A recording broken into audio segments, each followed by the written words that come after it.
I see people pouring over this the second that they crack it open. And actually, let's Push just off the show other side as show well. the back as well. This is this actually.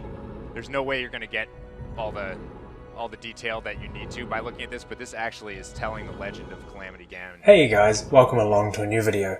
This is a new segment called Nick's Nintendo News. So you'll see a little logo here, and going down into one of these two corners. I don't have my orientation yet.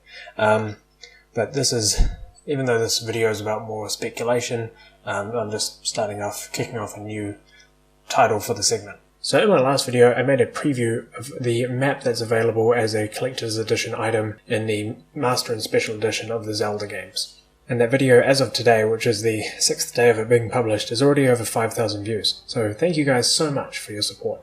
In the comments of that video, there is a common trend about one of the features of the map that I mentioned, and it's on the reverse side with Calamity Ganon.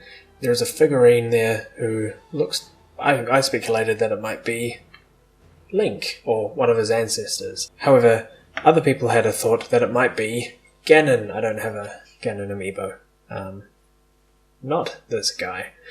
So that was an interesting thought, and I really actually like that thought, and thought I'd pull at the thread and see what it might unravel.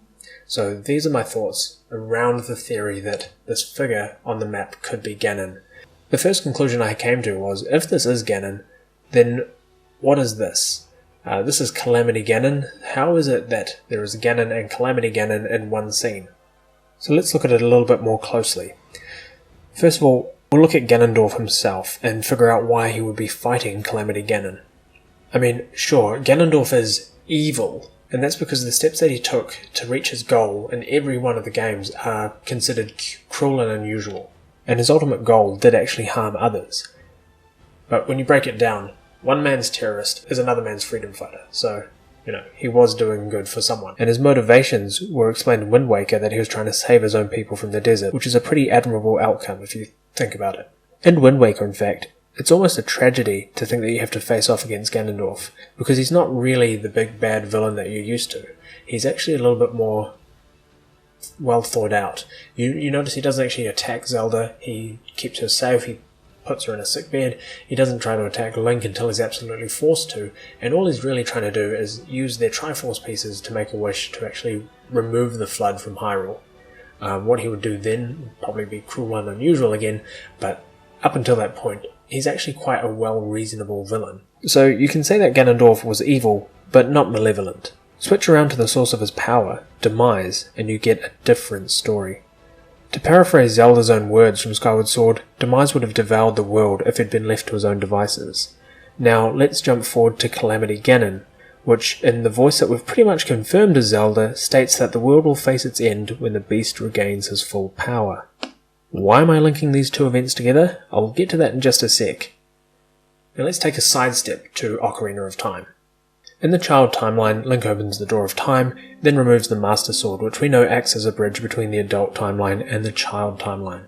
However, once Link is sent back by Zelda after Ganondorf's defeat in this game, the Master Sword is left alone in the pedestal. So Ganondorf's ultimate plan in this era is to open up the door of time and to reach the Sacred Realm so he can get the Triforce and make his wish. And we know that in the child timeline, the Temple of Time is reduced to a ruin as seen in Twilight Princess. And no matter what timeline Breath of the Wild falls in, we can see here too that the temple is broken open. So my theory is that Ganondorf gained entry into the temple through force rather than trickery like he did in Ocarina of Time, and that when he found the Master Sword, the power within him, whether it was the reincarnated soul of Demise or the Triforce of Power, reacted to the residual consciousness of Demise which was resting in the Master Sword. Remember that at the end of Skyward Sword? Yeah. This has always been my theory for the Calamity Ganon's existence. But now with this map, it may be possible that Ganondorf survived the resurrection of Demise and tried to actually fight him off, which would be an awesome twist. If Demise is resurrected, this could be where the name the Master Sword of Resurrection actually came from. We're calling this the Master Sword of Resurrection. You can see it's not the healthiest sword right now. And why it was so badly damaged. The sword could have been degraded by the discharge of power when Demise was freed from it, or perhaps even by Ganondorf trying to use it, as seen in the map teaser. So the tragedy of this game could actually be that our major big bad villain Ganondorf actually tried to help Zelda and fight off Calamity Ganon, but depending on what happens in the game, he ended up being vilified for the act anyway. The Hylians may have even still blamed him for the resurrection of Demise, cursed his name, and ended up naming Calamity Ganon after Ganondorf as a mockery for the man who released him from his prison. It could even be perhaps that the execution of Ganondorf that we see in Twilight Princess was because of the release of Demise and the destruction of Hyrule. Anyway, this is an exciting theory to think about, and I've really liked putting this together, so chuck a like up if you agree. If you have any other thoughts about what Calamity Ganon actually might be, or who this mysterious figure is in the map, pop them in the comments below.